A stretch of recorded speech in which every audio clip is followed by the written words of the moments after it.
Bom dia, feliz sábado para você, seja mais uma vez bem-vindo à Nova Semente. Agora o clima esquentou um pouquinho, mas estão gostando do friozinho? Reza a lenda aí que ontem fez mais frio que no Alasca, né? Não sei se vocês viram a comparação na internet aí. Sei que o negócio está frio, eu confesso, fiz essa confissão no primeiro culto, que eu confesso que depois de 11 anos morando em Porto Alegre, eu achei que eu não ia sentir frio em São Paulo de verdade, mas eu senti essa semana. Ontem à noite eu e a Amanda a gente foi jantar, e aí resolvi esquentar um leite para poder dar uma esquentada por dentro, né? Fazia tempo que eu não fazia isso. Aí quando eu fui tomar o leite, eu fervi demais, queimou minha boca completamente. E eu estou sendo franco contigo que eu ainda não estou sentindo a ponta da minha língua, ela ainda está amortecida. Mas que bom, eu gosto do friozinho, que bom que a gente pode estar junto aqui mais uma vez. Antes da gente começar a nossa conversa, um anúncio aqui de utilidade pública. Miguel, de 5 anos, logicamente não é para ele, né? Mas para os pais dele. Miguel, de 5 anos, se você tem um filho nessa idade, se chama Miguel, e estava na sementinha, ele esqueceu o celular lá em cima. Então, senão ele não vai receber a chamada do trabalho e tudo mais, melhor recuperar o celular, tá? Miguel, de 5 anos, antes que ele perca os compromissos. Muito bem. Queria saudar também você. Meu celular, primeiro, eu só tive no primeiro ano de ensino médio, mas vamos lá. Queria saudar você também que acompanha a gente pela internet, onde quer que a gente esteja. Provavelmente você está debaixo do cobertor agora. Seja muito bem-vindo em nosso meio também, com a sua pipoca, que você possa aproveitar também e ouvir a voz de Deus. Nós estamos numa série bastante especial, e nós temos falado isso a cada sábado, uma série onde nós temos revisado a nossa comunhão com Deus e a nossa jornada com Deus. O nome dessa série é A Jornada da Vida, e a gente tem estudado um pouquinho do beabá da comunhão com Deus. Como nós podemos buscar um relacionamento mais profundo com esse Deus tão grande, tão poderoso. Falamos sobre leitura da Bíblia, falamos sobre confissão, falamos sobre oração. Hoje chegamos ao 6º capítulo dessa série, e nosso tema de hoje é Revisando a Bagagem. A jornada da vida, revisando a bagagem. Você sabe que a hora da bagagem, de repente, é um dos momentos mais tensos de uma viagem. Preparar a bagagem. Principalmente quando você está viajando de avião. Se você vai viajar de avião e chegar no aeroporto, o momento mais tenso da viagem é quando você pega sua mala e coloca naquela balança, não é? Dá uma palpitação assim, e aí vai dar certo, não vai dar. Quando fica no 23, ufa, deu certo. Mas às vezes acontece de você trazer coisa demais para a viagem. Coisas que talvez nem seriam tão necessárias assim. E quando você coloca na balança, e a balança marca que seu peso da bagagem está em excesso, agora o balconista ali, o atendente, te pede para dar uma revisada na sua bagagem. Então agora você tem que abrir a mala, um momento constrangedor, no meio do aeroporto, abrir a mala, tudo saltando para fora, e agora você tem que selecionar o que realmente é útil e o que não é. Você tem que revisar a bagagem e simplificar aquilo que você vai levar para, enfim, ficar no peso necessário para a viagem. Não é assim? Às vezes nós precisamos simplificar a nossa bagagem. E na nossa vida espiritual a mesma coisa acontece. Muitas vezes quando nós vamos caminhar com Deus ou quando nós vamos seguir a Deus, nós acabamos pegando materiais ou itens em excesso. E chega um momento que Deus fala para você parar, Ele fala, vamos simplificar isso aí. Você não precisa de tanta coisa assim para me seguir. Você precisa simplificar. Hoje nós vamos ver que para termos um momento mais profundo com Deus, para termos uma comunhão mais plena com Deus, muitas vezes o que nos falta é simplificar a nossa vida. Simplificar. Abra sua Bíblia em 1 Timóteo, capítulo 6. 1 Timóteo, capítulo 6. Nós vamos ler alguns versos essa manhã, e 1 Timóteo é o nosso primeiro. 1 Timóteo, capítulo 6. Enquanto você abre, eu convido você a fechar seus olhos, porque nós vamos orar pedindo a Deus a sua direção. Oremos. Senhor Jesus, nós te louvamos porque o Senhor é um Deus que cuida da gente, toma conta da gente, e nos dá o privilégio de mais um sábado estar aqui nesse local para poder te adorar, Senhor. Nós te louvamos porque, apesar do frio que tem feito essa semana, e nós vemos aí notícias de coisas horríveis que têm acontecido, nós te louvamos porque o Senhor nos dá uma coberta, o Senhor nos dá um casaco, o Senhor nos dá um prédio quentinho, aconchegante, onde podemos parar e ouvir tua voz. Por isso que eu te peço nesse momento, é que absolutamente nada atrapalhe a nossa comunicação contigo. Que nós possamos estar com os ouvidos abertos, o coração entregue, para poder entender a tua mensagem hoje. Que o mesmo Espírito Santo que inspirou os profetas a escrever esse livro sagrado, possa agora falar aos nossos ouvidos e ao nosso coração, e que nós possamos sair daqui completamente transformados pela tua palavra. Nós oramos em nome de Jesus. Amém. Nós vivemos em uma sociedade completamente ou altamente consumista, concorda? Capitalismo e consumismo são duas coisas que andam em paralelo e nossa sociedade tem isso aí enraigado em nossas entranhas, o consumismo. Mas se engana quem pensa que o consumismo se resume única e exclusivamente a um hábito de compras, a uma forma de fazer compras. Aquela história, quando você chega no shopping e olha a vitrine, se você não se aguenta e já sai comprando, você é consumista. Se você consegue olhar todas as vitrines e ir direto e comprar apenas o que você precisa, você não é consumista. Não se engane.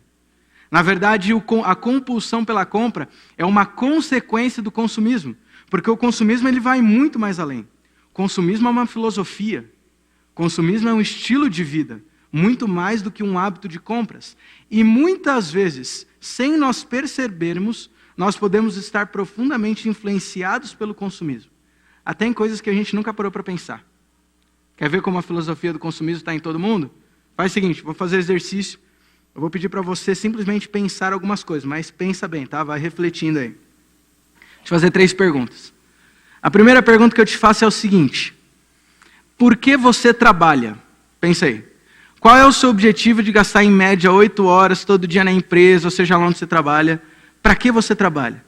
Ou você que ainda está estudando, você quer estudar para trabalhar, por quê? Por que você quer tanto trabalhar? Ou você que está agora procurando um emprego, se recolocar no mercado, por que você precisa tanto de um emprego? Pensa aí. Por que você trabalha? Talvez alguns aí, não vou conseguir ouvir a resposta de vocês, mas eu imagino que uma resposta genérica e justa seria: nós precisamos trabalhar para ganhar dinheiro, certo? Talvez seja a resposta de todo mundo, para poder ter dinheiro. Aí talvez você fale assim: mas pastor, eu trabalho no que eu gosto. Ok, então você usa uma forma que você tem prazer para ganhar dinheiro, mas no fundo o objetivo é ganhar dinheiro, senão você trabalha nas férias sem ganhar reembolso, concorda? Então nós trabalhamos pelo dinheiro. Ok. Agora, se você trabalha para ganhar dinheiro, a segunda pergunta é: por que você precisa de dinheiro? Para que você precisa especificamente de dinheiro? Qual é o seu objetivo com esse dinheiro? Você precisa de dinheiro para quê? Pensa aí. Você trabalha para ganhar dinheiro, mas você precisa do dinheiro para quê? Está pensando? Você em casa também pensa aí. Talvez alguns mais imediatistas pensem assim: ah, pastor, estou juntando dinheiro para comprar uma casa, para comprar um carro, ou simplesmente para pagar a conta, que eu não sei se vai dar certo. Ou talvez você que tem um planejamento mais futuro, mais a longo prazo, esteja pensando assim: não, eu quero juntar dinheiro para dar uma boa condição de vida para minha família, para o dia que eu partir, meus filhos ou minha família poder se sustentar, para poder comprar o que precisa. Para que você precisa de dinheiro? Eu acho que eu posso dar uma resposta genérica aqui também, resumindo, que nós precisamos de dinheiro para comprar o necessário. É justo? Trabalho para conseguir dinheiro, preciso do dinheiro para ter tudo que eu preciso, para ter o necessário, para pagar as contas. Pode ser assim? Acho que é uma que resume de todo mundo. E aí vem a terceira e última pergunta, e a mais importante de todos. Você trabalha para ganhar dinheiro. Você precisa de dinheiro para pagar as contas e para ter o necessário. Aí vem a terceira pergunta. Quanto é o necessário? Quanto de dinheiro você precisa para alcançar seu objetivo? Quando você vai alcançar seu objetivo? Em outras palavras, deixa eu ser mais específico aqui. Qual é o momento que você vai poder parar de trabalhar porque você já conseguiu o objetivo de dinheiro que você precisava para pagar suas contas? Quando vai chegar esse dia? Pensa aí. Essa é mais difícil de responder, né? Você já reparou que a gente não trabalha para ganhar uma quantia X de dinheiro? Nós trabalhamos para ganhar, simples assim. Você não para de trabalhar porque você conseguiu uma boa quantia de dinheiro. Você para de trabalhar porque a sua saúde não permite mais, aí você aposenta. Mas enquanto você tem condições, você continua trabalhando, não é assim? Não trabalhamos para ganhar X, na verdade nós gastamos nossa vida inteira para ganhar. Ponto. Veja, o foco não está na quantidade necessária. O foco está em simplesmente ter. Mas ter quanto? Mais. Não importa quanto, quero ter mais. Não é assim? É mais ou menos aquela filosofia que o governo nos ensinou. Deixa a meta em aberto, quando alcançar a meta, dobra a meta e assim vai a vida inteira. Não é assim que nós tratamos o dinheiro? Nós trabalhamos para ter o necessário, mas no fundo, tudo que nós queremos é mais. Mais e mais. Isso é consumismo. Isso é consumismo. Você percebe como é uma filosofia que vai muito mais a fundo? E que fique claro, até aqui eu não estou dizendo se é algo negativo ou positivo. Eu estou apenas identificando o que é o consumismo e como ele está na nossa vida. Agora, de fato, o consumismo começa a se tornar um problema quando nós percebemos que ele impacta completamente a nossa vida espiritual e o nosso relacionamento com Deus. Aí ele se torna perigoso. Leia comigo, 1 Timóteo, no capítulo 6. Diz assim, verso 6. 1 Timóteo 6, verso 6 em diante, diz assim. De fato, grande fonte de lucro é a piedade com o contentamento. Porque nada temos trazido para o mundo, nem coisa alguma podemos levar dele. Tendo sustento e com o que nos vestir, estejamos contentes. Ora, os que querem ficar ricos caem em tentação e cilada, e em muitas concupiscências insensatas e perniciosas, as quais afogam os homens na ruína e perdição. Porque o amor do dinheiro é a raiz de todos os males, e alguns, nessa cobiça, se desviaram da fé, e a si mesmos se atormentaram com muitas dores. Pesado, hein? O amor ao dinheiro é a origem de todos os males. A Bíblia diz que nós devemos viver de maneira mais simples. Nós não devemos viver em busca do dinheiro, em busca do mais. Pelo contrário, o verso 7 que nós lemos aí, diz que se você tem o que se vestir e tem o que comer, fique feliz com isso, se contente. Que diferença! Se contente com o que você tem. Você não tem que viver para conseguir cada vez mais. Porque, na verdade, se você dedica a sua vida inteira para cada vez ter mais, e mais, e mais, a Bíblia diz que você corre um grande perigo. E o perigo não é ter dinheiro em si. O perigo é que o amor ao dinheiro vai trazer outros muitos perigos na sua vida. Deu para entender? Contentamento. O amor ao dinheiro é um perigo para a vida do cristão. Se você quer viver uma vida mais profunda com Deus, simplicidade é o segredo de hoje. E talvez quando nós pensamos no perigo do amor ao dinheiro, tem uma história que vem à nossa mente. E apesar de ser uma história já bem conhecida, eu não poderia passar essa mensagem sem ler esse texto com você. Abra sua Bíblia em Mateus capítulo 19. Nós vamos ver um personagem que ilustra muito bem o perigo do dinheiro. Mateus capítulo 19, verso 16. Mateus 19, verso 16.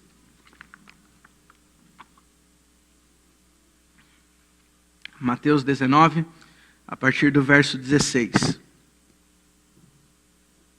Diz assim. E eis que alguém, aproximando-se de Jesus, lhe perguntou, Mestre, que farei eu de bom para alcançar a vida eterna? Respondeu-lhe Jesus, por que me perguntas acerca do que é bom? Bom só existe um, se queres, porém, entrar na vida, guarda os mandamentos. Verso 18, e ele lhe perguntou, mas quais? Respondeu Jesus, não matarás, não adulterarás, não furtarás, não dirás falso testemunho, honra teu pai e tua mãe, amarás o teu próximo como a ti mesmo. Replicou o jovem, tudo isso tenho observado, o que me falta ainda? Disse-lhe Jesus, se queres ser perfeito, vai, vende todos os teus bens, dá aos pobres e terás um tesouro no céu. Depois vem e me segue. Tendo, porém, o jovem ouvido esta palavra, retirou-se triste, por ser dono de muitas propriedades. A história do jovem rico, uma história bem conhecida da Bíblia. Nós não conhecemos muito desse personagem. Nós não sabemos nem mesmo o nome dele. Nós não sabemos quem ele era, de onde ele veio, o que ele fazia da vida, qual é o propósito dele estar ali. A gente não sabe. A Bíblia não conta nada. Na verdade, ele é um personagem que aparece nessa história e desaparece do relato bíblico. Nunca mais volta a ser mencionado. Mas duas características se destacam desse jovem. Primeiro, ele era alguém extremamente fiel a Deus. Isso é muito importante. O jovem rico era extremamente fiel a Deus. Fazia tudo que Deus mandava. Cumpria tudo que a Bíblia mandava. Seguia completamente a lei de Deus. Talvez o jovem rico fosse um cristão exemplar.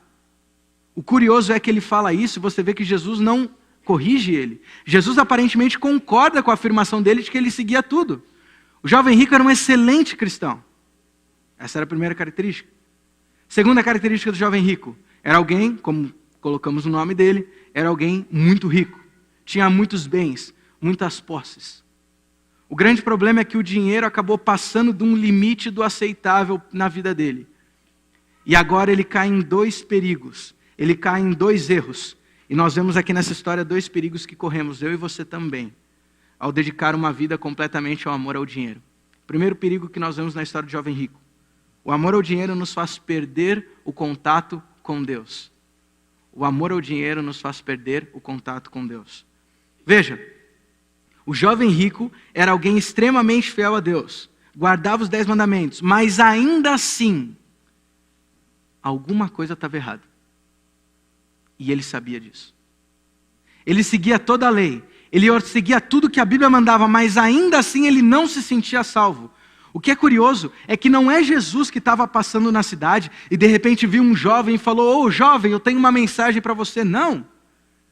Jesus estava na sua missão e o jovem rico vem atrás de Jesus, porque ele sabia que alguma coisa faltava. Ele sentia que alguma coisa ainda estava errada. Ele seguia tudo o que a Bíblia mandava. Ele seguia Cristo completamente, mas ele ainda não se sentia salvo. O jovem rico talvez era alguém que o tempo inteiro estava atrás de Jesus, aonde quer que ele fosse, mas ainda assim ele não sentia Jesus dentro da vida dele. O jovem rico era alguém com o coração entregue a Cristo, mas era alguém onde Cristo ainda não tinha entrado no coração. Seguia Jesus, ao mesmo tempo não sentia Jesus em sua vida. O próprio jovem rico fez esse diagnóstico. Ele sabia. Porque quando nós buscamos o dinheiro completamente, buscamos mais, nós esquecemos que o nosso objetivo não é Deus. Nós perdemos o contato com Deus. Você pode conquistar tudo na sua vida, mas se esse for o objetivo maior da sua vida, você não sente mais Deus, você não conquista mais Deus. Deve entender? Você pode estar seguindo a Cristo, indo atrás dele, seguindo cada passo, e ainda assim, não sentindo Deus dentro da sua vida. Ao lado dele, mas não junto com ele. Esse é o perigo do dinheiro. Isso que o jovem rico sentiu. Aí talvez você pergunte: mas pastor, qual é a relação que minha vida, a minha busca pelo dinheiro vai ter com Deus? Por que causa isso? Por que buscar o dinheiro me faz estar ao lado de Deus, mas não junto de Deus? Seguindo a história, nós vemos claramente a razão de tudo isso. O primeiro perigo que o jovem rico caiu e que nós corremos é perder o contato com Deus. O segundo que nós vemos na história do jovem rico é que além de perder o contato com Deus, nós perdemos o foco em Deus. Veja, quando Jesus ouviu a súplica do jovem rico, Deus deu a solução. E é curioso que a impressão que o texto dá é que o jovem rico ele vem e pergunta meio desesperado para Cristo: Senhor, eu já faço tudo isso, mas ainda me falta alguma coisa. O quê? Eu não sei mais o que, Senhor, me ajuda. Eu não sei mais o que fazer. Eu já faço tudo e ainda não me sinto salvo. O que falta? Jesus dá a solução. Só falta uma coisa para você. Vende tudo que você tem. Tudo. Se livra de tudo. Pega o dinheiro da venda, dá tudo para os pobres. E depois, quando você não tiver mais nada, você vem e me segue. É só isso que te falta. Jesus foi duro com o jovem rico. Ou eu ou o dinheiro. Essa foi a proposta de Jesus. Pergunta: qual foi a escolha do jovem rico? Deus ou o dinheiro? O dinheiro. Jesus falou: jovem rico, ou eu ou o dinheiro. É isso que falta você escolher. O que você escolhe? Ele virou as costas e foi embora triste, porque isso ele não conseguia fazer. Você sabe qual que é o perigo do dinheiro que o jovem rico caiu? Sabe por que ele não sentia Deus na vida dele? Porque de fato Deus não era o Deus dele. O Deus dele era o dinheiro. O dinheiro se tornou um Deus para o jovem rico. Esse é o grande perigo que nós corremos quando temos uma vida baseada em ter mais, baseada no consumismo, baseada em buscar cada vez mais dinheiro, mais bens, mais posses. O amor ao dinheiro atrapalha o nosso contato com Deus, porque ele tira o nosso foco do que realmente importa. E agora eu te faço uma pergunta. Você já ouviu essa história várias vezes. Então a pergunta que eu te faço é a seguinte: se hoje Cristo chegasse para você e pedisse para você deixar tudo o que você tem, Se hoje Deus aparecesse para você e pedisse para você se livrar de tudo que você tem, vender tudo que você tem, eu te pergunto, qual seria a sua reação? Seja honesto consigo mesmo. Se hoje Deus chegasse para você e falasse, Dani, o que falta para você é vende tudo que você tem, qual seria a sua reação? Você abriria a mão de tudo? Ou você acharia que Deus está sendo radical demais? O perigo do dinheiro. É importante destacar aqui, dessa nossa conversa até agora, que isso não quer dizer que a riqueza é um pecado. E ter bens seja um pecado. Que fique claro, não é isso que está dizendo. Por exemplo, na Bíblia mesmo nós vemos alguns exemplos de personagens que eram ricos, tinham bastante dinheiro, e ainda assim Deus não corrige eles. Por exemplo, Nicodemos, José de Arimateia, que tiveram encontros com Cristo. O próprio Mateus, discípulo de Jesus, que por ser cobrador de impostos, ele não vivia na miséria. Ainda assim, Jesus não corrige eles. Quer ver um outro exemplo? Jó, Abraão, personagens que a Bíblia faz questão de mencionar a riqueza que eles possuíam. Mas Deus não pede para eles se livrarem de tudo como uma condição para o relacionamento. Isso significa o seguinte: o foco dessa mensagem de simplicidade não está no que você tem. A grande pergunta que importa para o seu relacionamento com Deus não é o quanto você tem, mas sim quanto isso importa para você. Essa é a grande pergunta. A pergunta não é quanto você tem, a pergunta é quanto isso importa para você. Esse é o termômetro. Se nós voltarmos ao apelo que Paulo estava fazendo ao Timóteo, no verso que nós lemos primariamente, nós vimos ali que Paulo fala para Timóteo, Timóteo, não se apega a essas coisas, não se apega ao amor ao dinheiro. E Paulo termina com um chamado. Veja o chamado de Paulo em 1 Timóteo 6, 11 a 12, diz assim, você, porém, homem de Deus, fuja de tudo isso e busque a justiça, a piedade, a fé, o amor, a perseverança e a mansidão. Tome posse da vida eterna para a qual você foi chamado. O chamado que Deus te faz nessa manhã, se você precisa desenvolver a simplicidade, se você está apegado às coisas materiais, o chamado que Deus te faz nessa manhã é, fuja de tudo isso. Fuja de tudo isso. Se apega à vida eterna. É isso que realmente tem valor. E talvez a pergunta que vem agora então é, mas então como que eu posso desenvolver a simplicidade na minha vida? Se o consumismo é uma filosofia que nasce comigo por causa do mundo que nós vivemos, como eu posso desenvolver uma relação mais profunda com Cristo baseada na simplicidade? 3 atitudes. Deus te dá de conselho nessa manhã. 3 atitudes para buscarmos uma simplicidade maior. Primeira delas, ajustar prioridades. Se você precisa desenvolver a simplicidade, primeira coisa que precisamos fazer, ajustar prioridades. Êxodo capítulo 20, verso 3, nos diz que o primeiro mandamento de todos é, não terás outros deuses diante de mim, você conhece o de cor. Deus pede que Ele seja o único Deus na sua vida. Mas, logicamente, quando Deus fala isso, Ele não está se referindo simplesmente a adorar a Baal ou a um Deus da mitologia grega. Não, vai muito mais além. Na verdade, o ter outros deuses diante dele, servir a outros deuses, envolve qualquer coisa que no seu coração tome lugar de Deus. Qualquer coisa que no seu coração virar um motivo de entregar a sua vida por isso, se tornou um Deus para você. O seu trabalho pode ser um Deus. O dinheiro pode ser um Deus. A casa que você sonha em comprar pode ser um Deus. Os seus filhos podem se tornar um Deus para você. Minha pergunta para você hoje é, o que tem sido um Deus na sua vida? Quem tem sido o Deus da sua vida? O grande perigo de uma vida consumista é que Deus deixa de ser meu único Deus. Esse é o grande perigo. Mateus capítulo 6, verso 24, ele diz assim, ó, ninguém pode servir a 2 senhores, pois odiará a um e amará o outro, ou se dedicará e desprezar a um e desprezará o outro. Vocês não podem servir a Deus e ao dinheiro, é o que a Bíblia está falando. Vocês não podem servir a Deus e ao dinheiro. Escolham a quem vocês querem servir. Quem você tem servido? Quem tem sido Deus da tua vida, da tua semana? Não do seu sábado, da sua semana. Quer ver um termômetro legal para a gente saber quem tem sido o nosso Deus? quem tem sido nossa prioridade, um bom termômetro é o tempo. Faz o seguinte, vou te dar um exercício para você fazer quando chegar em casa. Quando você chegar em casa, pega uma folha de papel. Nessa folha de papel você começa a escrever a sua rotina, uma espécie de um diário. Escolhe um dia da semana, não sábado, tá? Escolhe um dia da sua rotina normal da semana e escreve cada coisa que você faz e o horário do lado. Então, por exemplo, tal hora acordo, tal hora café, tal hora trabalho, tal hora banho, de repente não tem, né? Não sei. Tal hora almoço, tal hora trabalho de novo. Cada coisa, vai escrevendo item por item, item por item. Quando terminar essa relação do que você faz no seu dia, separa o tempo gasto em cada atividade. Banho, tantos minutos. Trabalho, tanto tempo. Vai separando cada tempo. Para terminar essa atividade, você faz o seguinte. Faz um ranking, uma ordem, uma lista. Daquelas atividades que você gasta mais tempo, até a que você gasta menos tempo. Faz um ranking. E aí analise o seguinte.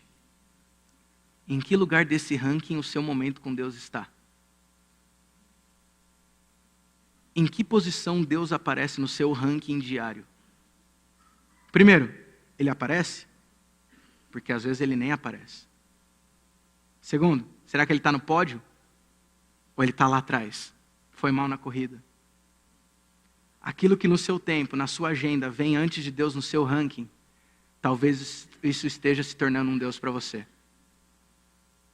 Quem tem sido seu Deus?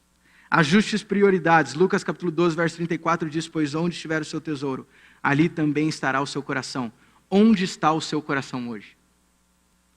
Primeira atitude, então, ajuste prioridades. Segunda atitude, dar mais do que receber. Ajustar prioridades, dar mais do que receber. Esse assunto eu vou falar um pouquinho mais rápido, porque na semana que vem nós vamos falar especificamente sobre esse tópico. E nós vamos estudar um pouco mais a fundo. Mas dar mais do que receber é muito mais do que simplesmente uma assistência social. O que Deus está pedindo aqui para você viver uma vida simples vai muito mais além. Tem que ver com você se doar por inteiro. Doar a sua vida, doar o seu tempo, doar o seu dom, doar você no serviço do outro. Na vida consumista que nós temos, como que nós avaliamos uma vida de sucesso? É aquele que consegue pagar tudo o que ele precisa. Alguém que faz por ele. Uma pessoa já de idade que teve sucesso na carreira é aquela que na aposentadoria consegue sentar no sofá e todos fazem alguma coisa por ele, não tem que fazer nada, porque ele paga. Isso não é o que a Bíblia diz. Sucesso para a Bíblia não é igual a ser servido. Sucesso para a Bíblia é igual a servir. Mateus capítulo 20, verso 26 a 28 diz assim, quem quiser tornar-se importante entre vocês, deverá ser servo. E quem quiser ser o primeiro, deverá ser escravo. Como o filho do homem que não veio para ser servido, mas para servir e dar a sua vida em resgate por muitos. Serviço. Ajustar prioridades. Dar mais do que receber. Terceira e última atitude que Deus pede para você nessa manhã para desenvolver a simplicidade. Confiar em Deus. Confie em Deus. Eu acho que uma das grandes coisas que nos dificulta a viver uma vida mais simples, materialmente falando, é a ansiedade do amanhã. Pastor, eu não busco mais dinheiro para poder ser rico, eu busco para dar comida para os meus filhos. Eu busco para dar uma boa condição para os meus filhos. Ou então você que está desempregado, pastor, eu estou desesperado atrás de emprego para ter dinheiro para eu poder pagar as contas em casa. Eu preciso de dinheiro, como é que eu vou relaxar? Amanhã pode dar um pepino no carro, eu tenho que pagar tudo e acabou. E eu sei como é isso, porque eu tenho essa luta no meu coração todo dia, eu tenho esse problema. Salmo 23, que nós conhecemos de cor, diz que o Senhor é meu pastor e nada vai me faltar. Você não confia nisso? Se Deus é teu pastor, Ele vai tomar conta de você. Deus vai prover o que você necessita. Se lembra que algumas semanas atrás nós estudamos a história do maná? No meio do deserto, Deus fazia chover pão do céu. Qual era a maior lição que Deus ensinava para o povo através do maná? Dependência de Deus. Toda manhã chovia pão. Qual era a garantia que na manhã seguinte eles teriam pão? Uma coisa só, a palavra de Deus. Isso já bastava. A promessa de Deus é o que te basta para confiar nele. Descanse, confie em Deus. Se você hoje tem vivido a ansiedade por alcançar um emprego para poder pagar as contas, se você hoje tem vivido a ansiedade por ter cada vez mais dinheiro porque você precisa ter o controle que tudo vai dar certo até o final da vida, Escute a promessa de Deus para você. Esse texto que nós já lemos algumas vezes aqui. Escute a promessa de Deus para você. Mateus 6, 25 a 33 diz assim: não se preocupem com suas próprias vidas, quanto ao que comer ou beber, nem com seus próprios corpos quanto ao que vestir. Não é a vida mais importante do que a comida e o corpo mais importante do que a roupa? Observem as aves do céu. Não semeiam, nem colhem, nem armazenam em celeiros. Contudo, o Pai Celestial as alimenta. Não têm vocês muito mais valor do que estas? Vejam como crescem os lírios do campo. Eles não trabalham nem tecem. Contudo, eu lhes digo que nem Salomão, em todo o seu esplendor, vestiu-se como um deles.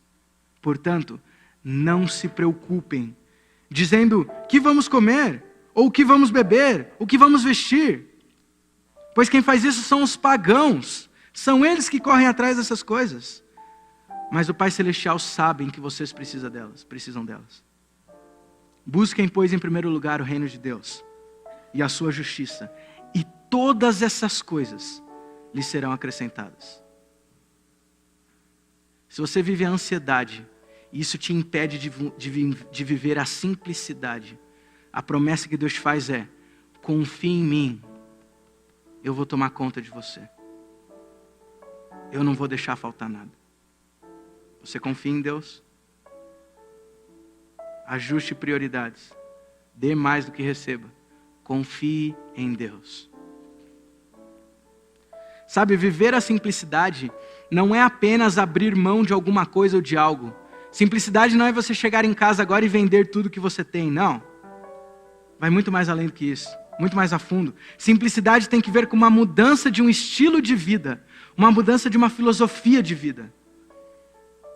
Simplicidade não é o que você tem, simplicidade é o que você é. Existem pessoas que têm tudo na vida, têm tudo em casa, e ainda assim são simples. Mas existem pessoas que não têm nada, mas nunca experimentaram a verdadeira simplicidade. Simplicidade não é o que você tem, simplicidade é o que você é. Você é simples? Queria terminar com uma menção aqui, que mostra a futilidade da vida que a gente gasta em busca de coisas.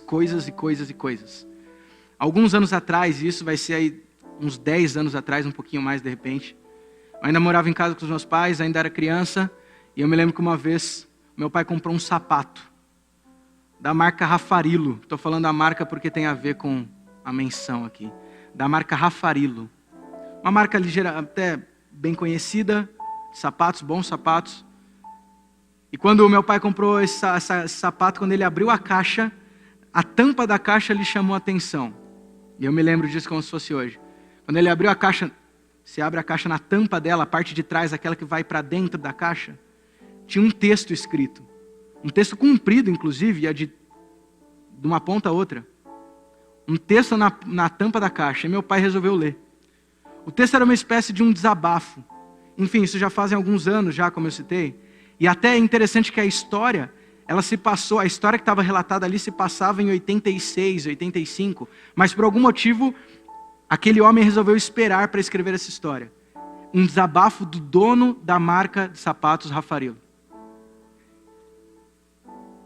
Preste atenção no desabafo que ele faz. Eu trouxe aqui, eu não tenho mais a tampa da caixa, mas eu trouxe o texto na íntegra. Eu vou ler alguns trechos para vocês por questão do tempo. Preste atenção no que ele fala. Título da mensagem: Declaração de bens. Na tampa da caixa. Declaração de bens.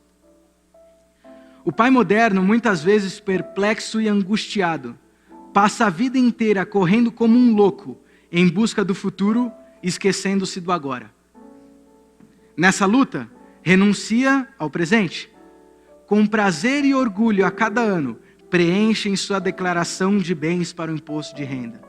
Cada nova linha acrescida foi um produto de muito trabalho. Lotes, casas, apartamentos, sítios, casas de praia, automóvel do ano. Tudo isso custou dias, semanas, meses de lutas. Se partir de repente, já cumpriu sua missão e não vai deixar sua família desamparada.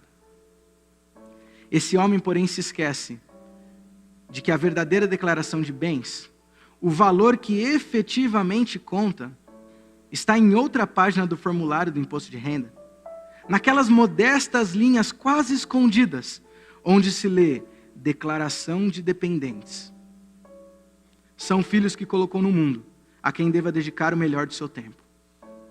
Os anos passam, os filhos crescem, e o pai nem percebe, porque se entregou de tal forma à construção do futuro, que não participou de suas pequenas alegrias. Um executivo não deve desviar sua atenção para essas bobagens, são coisas para desocupados. Veja essa frase: há filhos órfãos de pais vivos.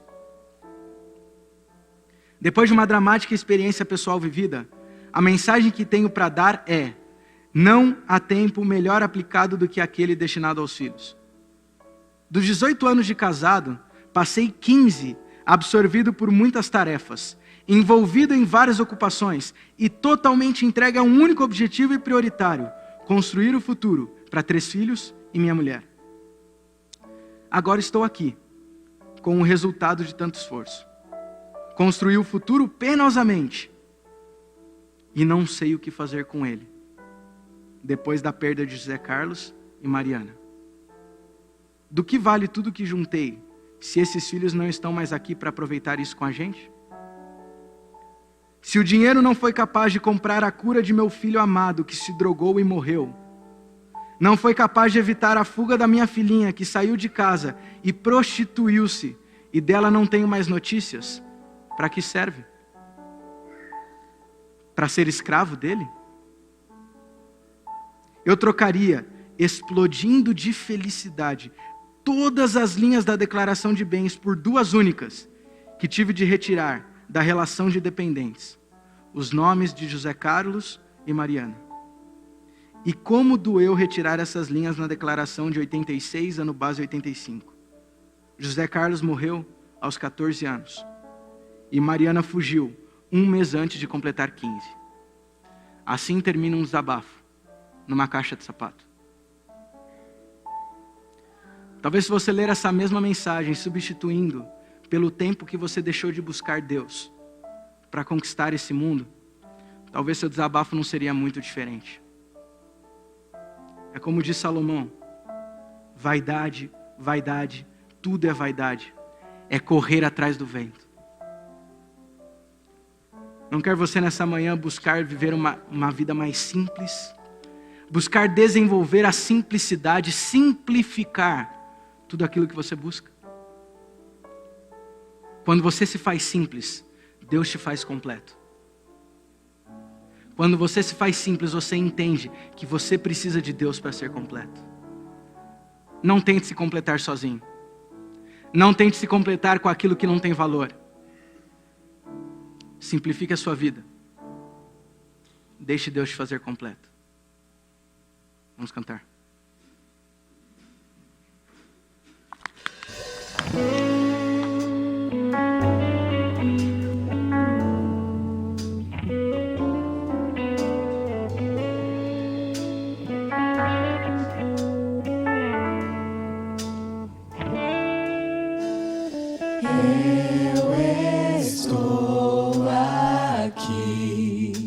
Transforma meu viver, meu coração.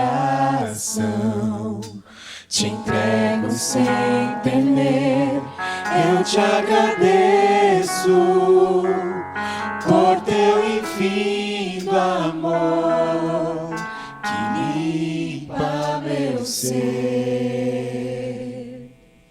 Em teus olhos eu me encontro, em teus braços eu descanso. Toca em mim e derrama a tua paz, a tua graça me satisfaz. Quando luto eu confio, pois eu sei que estás comigo.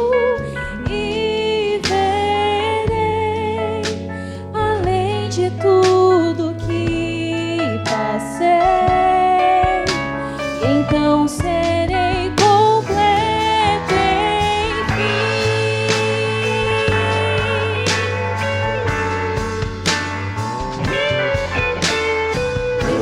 Eu estou aqui, transforma meu viver, meu coração, te entrego sem temer. Eu te agradeço por teu infinito amor que limpa meu ser. Em teus olhos eu me encontro, em teus braços eu descanso. Toca em mim e derrama a tua paz, a tua graça me satisfaz. Quando luto eu confio, pois eu sei que estás comigo e verei além de tudo que passei. Então serei completo, enfim.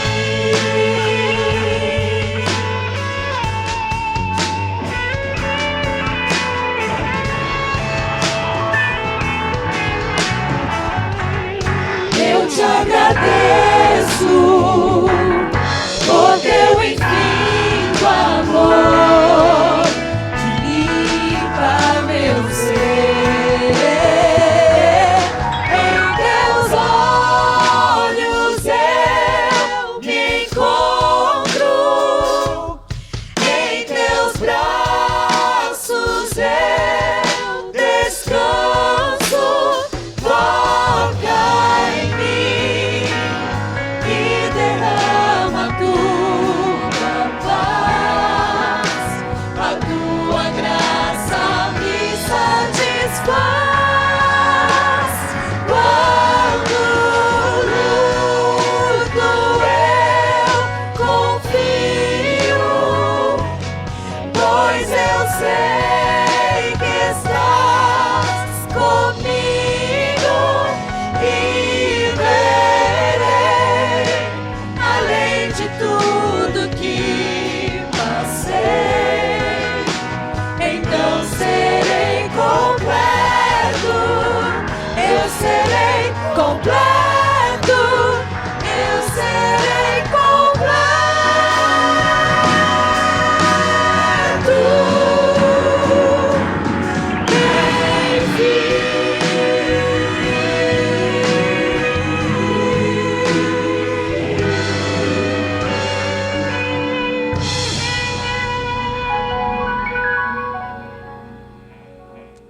Livro de Mateus, no capítulo 6, verso 19 a 21, conclui dizendo assim: Não acumulem neste mundo tesouros que podem ser devorados por traças, corroídos pela ferrugem ou pior, roubados.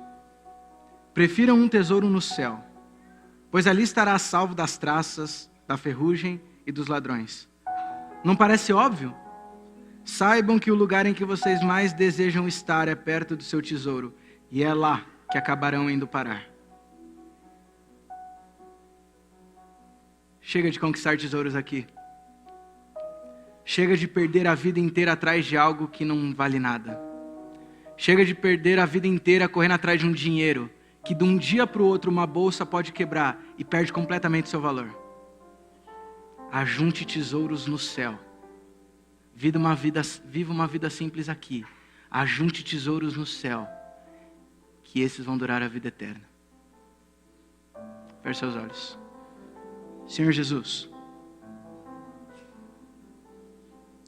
nós te louvamos porque o Senhor é tão bom, tão grande, tão maravilhoso, que mesmo nós sendo completamente nada, o Senhor ainda nos aceita, nos busca, nos salva, nos ama, Senhor. Meu Deus, nós estamos tão misturados com o pecado, que às vezes a gente acha que as coisas tão bobas que a gente conquista aqui valem alguma coisa. Eu imagino o Senhor aí de cima olhando para a nossa vida atrás de dinheiro e dinheiro e dinheiro, como um adulto que vê duas crianças brigando por um pirulito. Não vale nada, Senhor. Por isso que nós pedimos hoje, meu Deus, é que o Senhor tire de nós a vaidade, o orgulho, a ganância, essa busca por mais e mais. Não. Na verdade, nós queremos cada vez menos de nós mesmos para que o Senhor possa crescer em nós. Por favor, que nós possamos ser simples, para que Tu nos faça completos. Que nós possamos viver uma vida simples aqui na terra, para que nós possamos ajuntar tesouros nos céus.